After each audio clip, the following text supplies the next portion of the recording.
Magandang araw ho sa inyong lahat. JDB uli ang inyong abang lingkod. Well, pag-usapan naman po natin ito mga kababayan.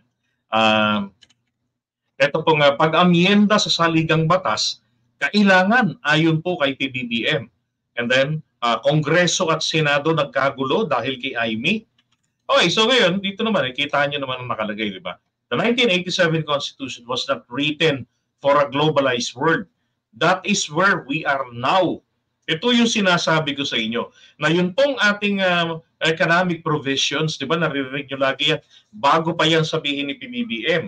O January 23 niya lang sinabi yan eh. Eh ako prior to that, na ang saligang batas natin ay ginawa ito nakabase doon sa 1935 Constitution na kung saan nandun yung mga protectionism natin, which is okay lang. Dahil meron tayong pinagkukunan, may ibang source of income ang gobyerno.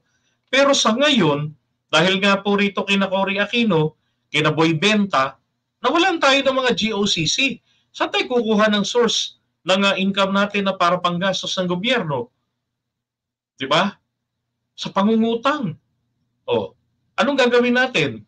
Saan umaasa ang gobyerno? Sa buwis na nakukuha nila sa mga negosyante, sa mga buwis na nakukuha nila sa mga taong bayan.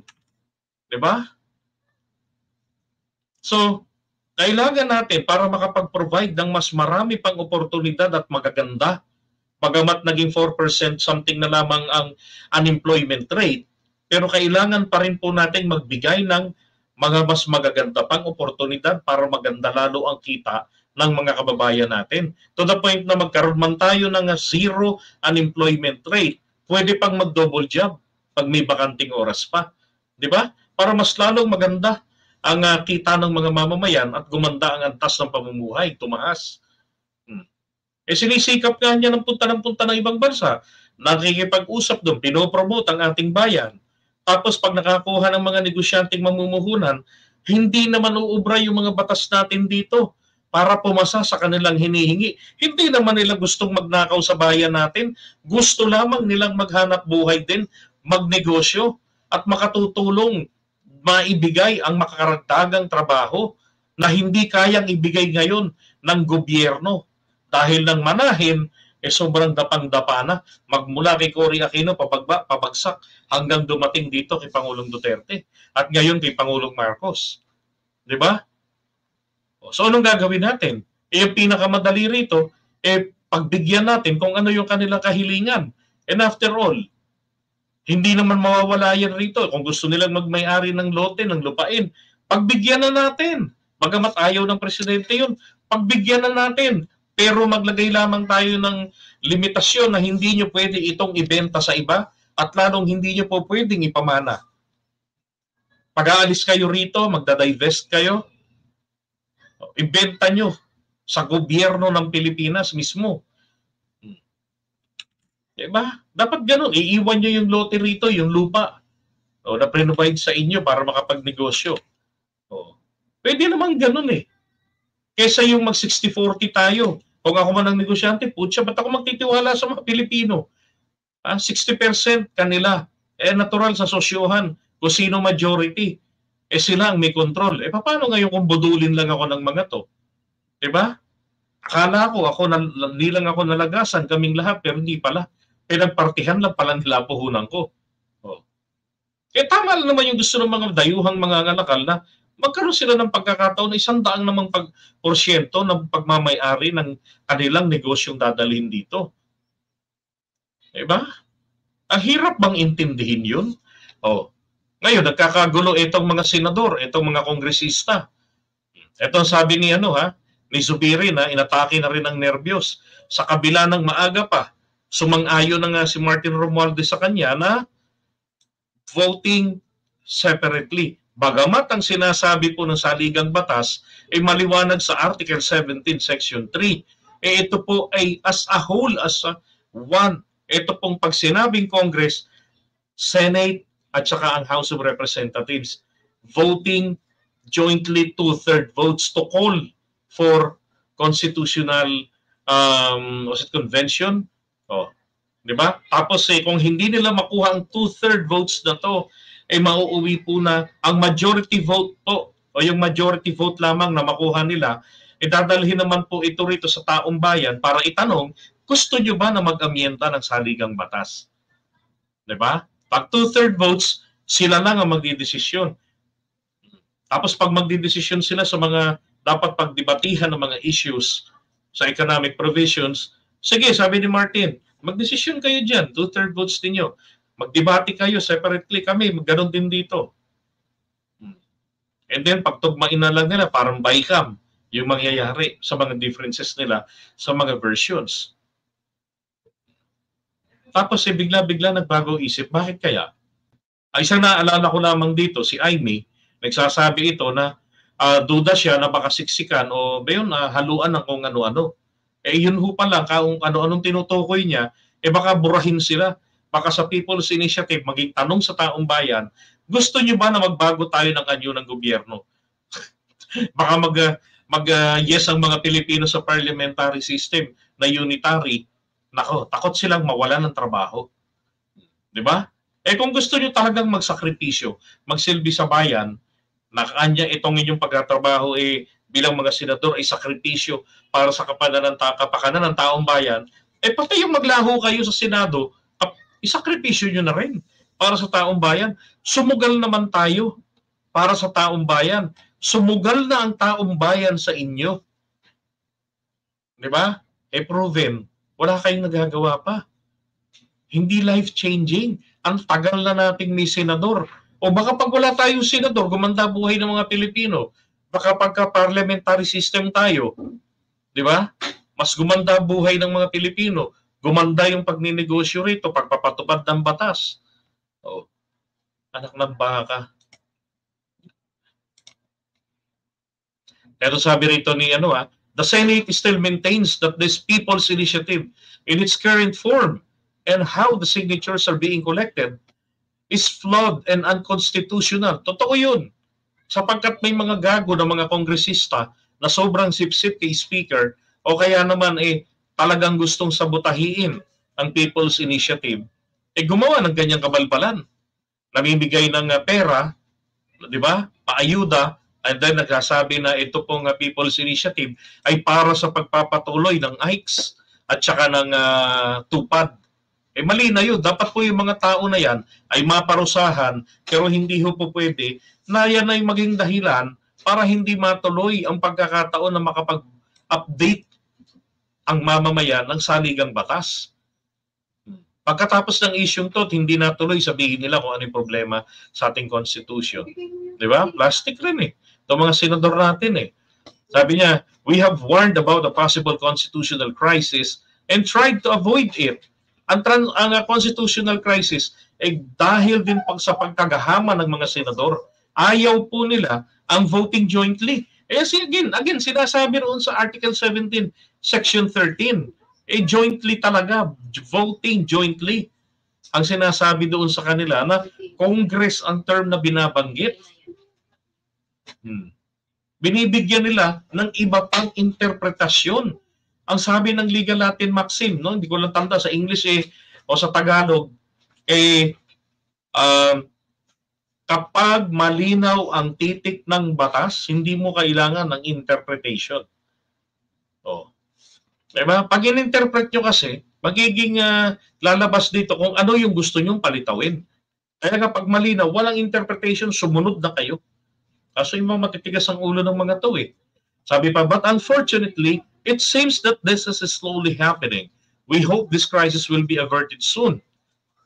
We intend to carefully study the options available to us to maintain the checks and balances enshrined in the Constitution through a bicameral legislature. We remain vigilant for our country and for our people. Ito naman si Aimee. Sabi niya, well, definitely, opisina niya yung nag-aanok. Ito yung bintang niya kay Martin Romualdez. Nag-aanok daw ng 20 million kada kongresista.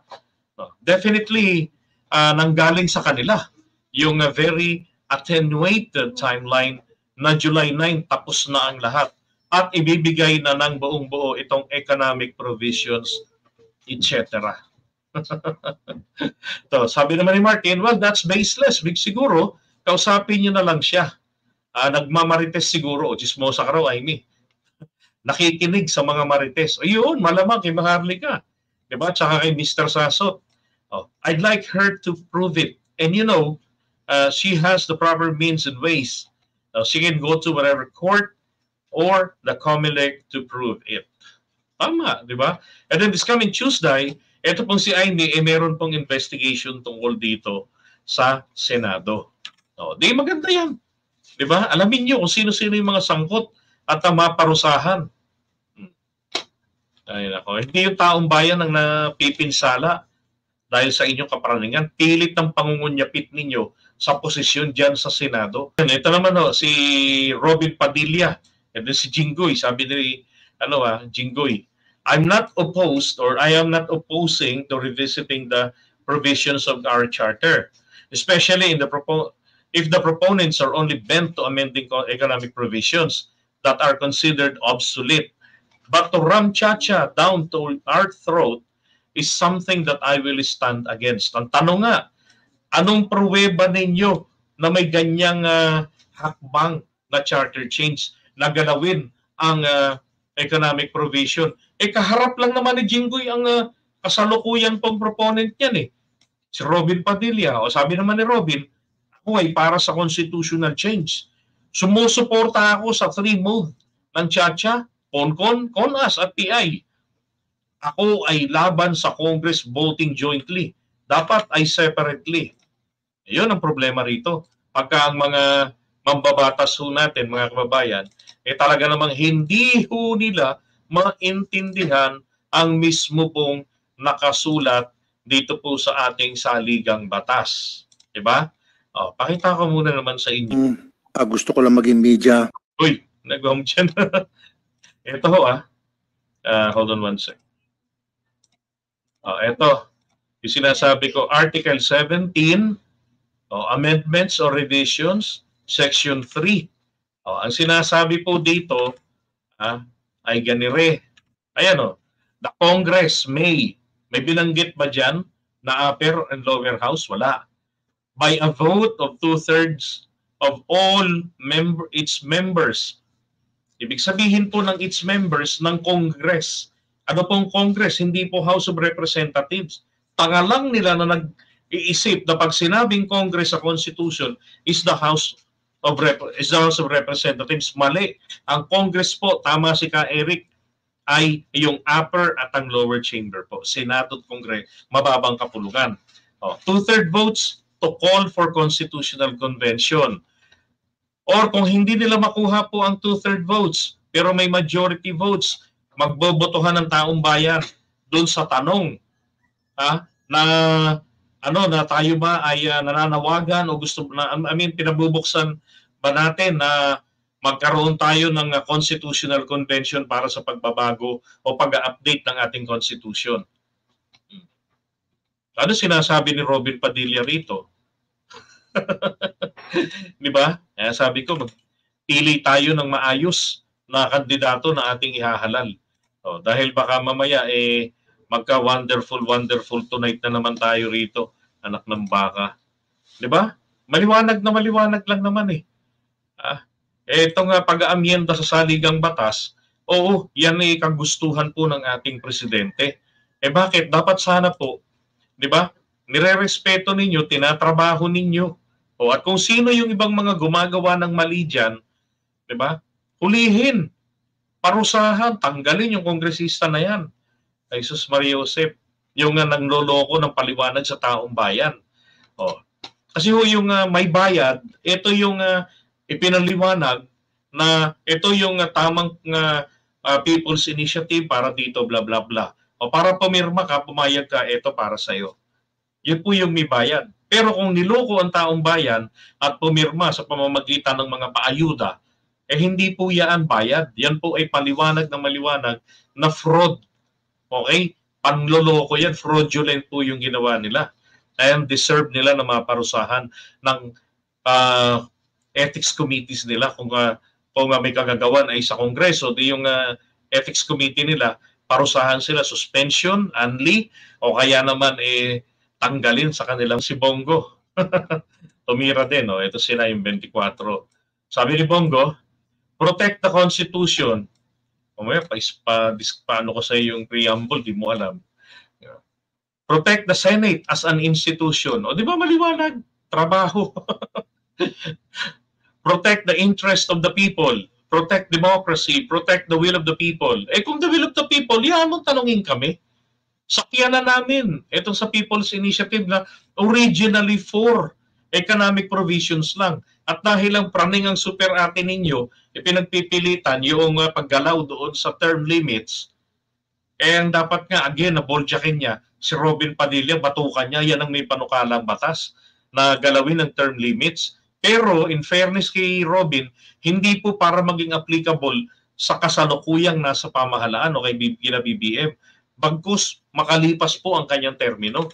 Sabi ko nga, pabor pa kay Sara yan eh. Diba? O, kay BBM walang re-election, kay Inday meron. Ngayon, mga kababayan, Diyos ko po,